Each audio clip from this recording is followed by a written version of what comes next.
حالت عجب تھی خانہ رب جلیل کی، یعنی کہ پھل نہ لائی تھی محنت خلیل کی۔ ادھر کے مومنین کو لگتا ہے نیند آ رہی ہے، اگر نیند نہیں آتی ہو تو بآواز بلند صلوات بھیجیں۔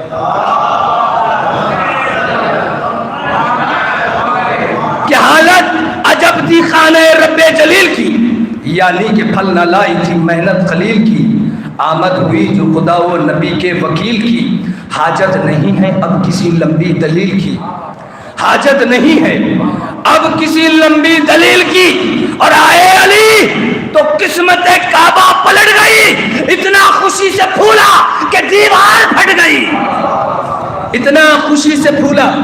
عزیزان محترم، دیوار کا پھٹنا آسان ہے، دیوار کا پھٹ کے ملنا مشکل ہے۔ بیوی کا آنا آسان ہے، کعبے کے اندر داخل ہونا مشکل ہے۔ عزیزان محترم، اچھا ایمانداری سے بتائیے، کوئی دیوار گر رہی ہو، کسی میں اتنی ہمت ہے، طاقت ہے، جرت ہے کہ دیوار پھٹ رہی ہو، دیوار گر رہی ہو اور وہ وہیں پر کھڑا رہے؟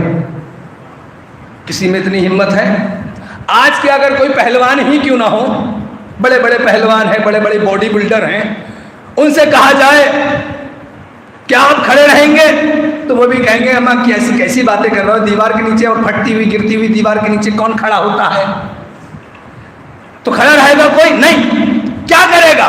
بھاگے گا، بھاگے گا نہیں بلکہ دوسروں سے بھی کہے گا دیکھ نہیں رہے ہو دیوار گر رہی ہے، بھاگو۔ تو میں یہی تو شکوہ ہے، ارے مسلمانوں ذرا سوچو تو ہی صحیح، ذرا سمجھو تو صحیح کہ آدھی رات کا وقت ہو، عورت ذات ہو، پیچھے نہ ہٹے بلکہ آگے بڑھتی چلی جائے، اس لیے کہ وہ جانتی ہے وہ آئی نہیں بلکہ بلائی گئی ہے، وہ خود نہیں آئی، بلائی گئی ہے۔ اور ایک مسئلہ، شرعی مسئلہ قبلہ موجود ہے کہ جب بچہ پیدا ہوتا ہے تو جگہ بھی نجس ہوتی ہے، بچہ بھی نجس ہوتا ہے، بچے کی ماں بھی نجس ہوتی ہے نا؟ جگہ بھی نجس ہوتی ہے، بچے کی ماں بھی نجس ہوتی ہے، بچہ بھی نجس ہوتا ہے۔ کیا کوئی اسلام کی جھوٹی سے جھوٹی تاریخ سے، روایت سے یہ دکھا سکتا ہے کہ ماں کو غسل دیا گیا ہو یا بچے کو پاک کیا گیا ہو یا کعبے کی جگہ کو دھویا گیا ہو؟ نہیں نا، تو پھر ماننا پڑے گا کہ جس بی بی کی عبادتیں ساکت نہ ہو اسے اسلام کی روح سے بطول کہتے ہیں، اسے بطول کہتے ہیں۔ اور پھر یا علی تیرا کیا کہنا؟ عیسیٰ کو ایک بطول ملی، ماں بطول ملی، عیسیٰ کو ایک بطول ملی، ماں بطول ملی، لیکن یا علی تجھے دو بطولیں ملی، ماں بھی بطول ملی، بی بی بھی بطول ملی۔ صلوات بھیجے بابا سے بولے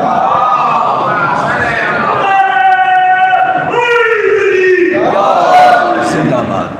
عزیزان محترم، بی بی کا آنا تو آسان ہے لیکن دیوار کا پھٹنا بڑا مشکل ہے۔ دیوار کا پھٹنا تو آسان ہے، بی بی کا اندر داخل ہونا بڑا مشکل ہے۔ بی بی کا اندر داخل ہونا تو آسان ہے، دیوار کا پھٹ کے ملنا بڑا مشکل ہے۔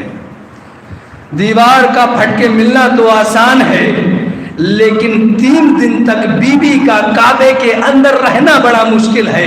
مشکلیں بہت ہیں، مشکل کشا ایک ہے۔ عزیزان محترم، علی کعبے میں آ گئے، تیسرے روز رسول پہنچتے ہیں، علی کو اپنی آغوش میں لیتے ہیں، تفصیل میں نہیں جاتا۔ لینے کے بعد اپنی زبان چساتے ہیں، چوسنے کے بعد علی کہتے ہیں یا رسول اللہ کچھ سناؤ، کیا سنانا چاہتے ہو؟ کہا یہ توریت سناؤ، زبور سناؤ، انجیل سناؤ، قرآن سناؤ۔ کہا علی سناؤ۔ علی نے سنانا شروع کیا، رسول نے سننا شروع کیا۔ رسول فرماتے ہیں یا علی تم نے توریت صاحب توریت سے بہتر سنائی، انجیل صاحب انجیل سے بہتر سنائی، زبور صاحب زبور سے بہتر سنائی، اور قرآن کی تلاوت ایسے کی جیسے میں کیا کرتا ہوں، جیسے میں کیا کرتا ہوں۔ اب یہاں پر ایک اعتراض، اگر کوئی عیسائی آ کر، بھائی لوگ کہتے ہیں نا کہ تمہارا نبی جو ہے وہ 40 سال کے بعد نبی بنے، 40 سال کے بعد نبی بنے،